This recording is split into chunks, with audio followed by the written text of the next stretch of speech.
jaarku jaarka kale xaqiisu ilaalinayay waa lagala dardaarmay nebigeenna kala dardaarmay calayhi salaatu wasalaam oo xuquuqda jaarku isku leeyihin buu nebigu u sheegay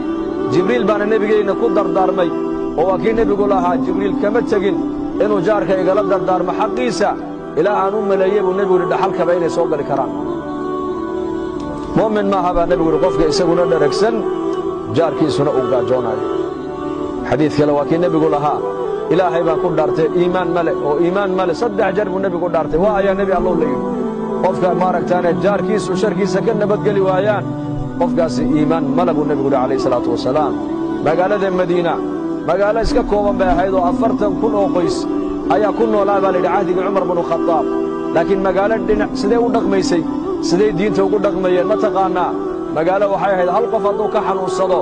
oo 40 qoys oo dhan baa soo buuqanaayey ilaa magaalada madiina ninka musaafirka ku ee qariibka ku ah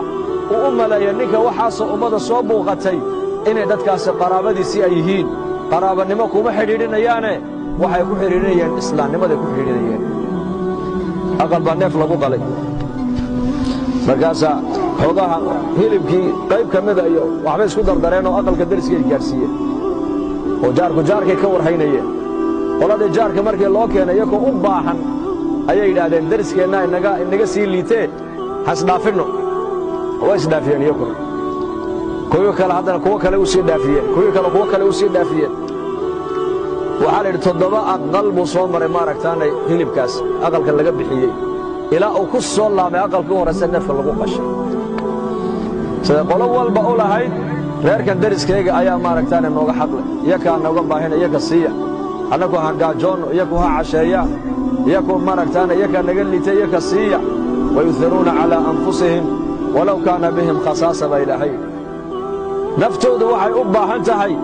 ayay walaalahooda muslimiinta ee martida u doorbidayeen baa ilaahay limaada kuwaas ilaahay bukhligaa ilaahay ka ilaaliyey sifaadka xunxun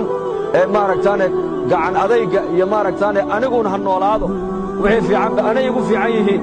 sifaadkaasaa noloshooda laga saaro waxaa noloshooda timiday wixii fiicanba walaalkay bay ku fiican yihiine aniguna walaalkay baa waxaan u hayaa bay ku noolayeen iyagu marka innakuna ilaahay jalla wacalaa diinta islaamka ilaahayna siiyey bal diinta ku abtirsada ilaahay naga yeelee diinteenna macaana ilaahay nagu deeqay han baranno ha ka shaqayno ubadkeenna han barno raggeennu diinta ha ka shaqeeyaan waxaa umusha udanaba ilmaha udanee tidhaa soomaalidu odayga marka islaanta u umasho ilmaha wax ma siiyee islaantoonbuu nafaqada u keeni timir buu u keeni neef buu u qali oodkac buu u keeni subag buu u keeni khudaar buu u soo dhigi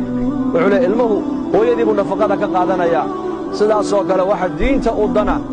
ayaa innakana inoo dana haddaan diinteenna baranno oo diinteenna ka shaqayno oo diinteenna ka fikirno say u noolaan lahayd oo diinteenna isku jeclaanno oo diinteenna isku tixgelinno abaaraha ilaahay waa inaga qaadayaa colaaddii cabsida ilaahay waa inaga saarayaa faqriga ilaahay waa inaga faydayaa dulliga ilaahay waa inaga saarayaa barakaaca iyo qaxootinimada ilaahay waa inaga xidhayaa albaabada maanta muslimiinta ku furan oo dhan waxay ku furmeen waa marka ummaddu diinta camalfalkayga ay ka tegtay diinta camalfalkaygana goormaa laga tegey waa markii diinta shaqadeediina laga tegey lidaalika raggeenna iyo haweenkeenna dhallinyaradeenna odayadeenna caamadeenna culammadeenna mas-uuliyiinteenna iyo raaciyadeennaba diinta xil baa inaga saarane oo ummaddii nebiga calayhi salaatu wasalaam baa ilaahay naga dhigee diinta dadaalkayga hanu kacno insha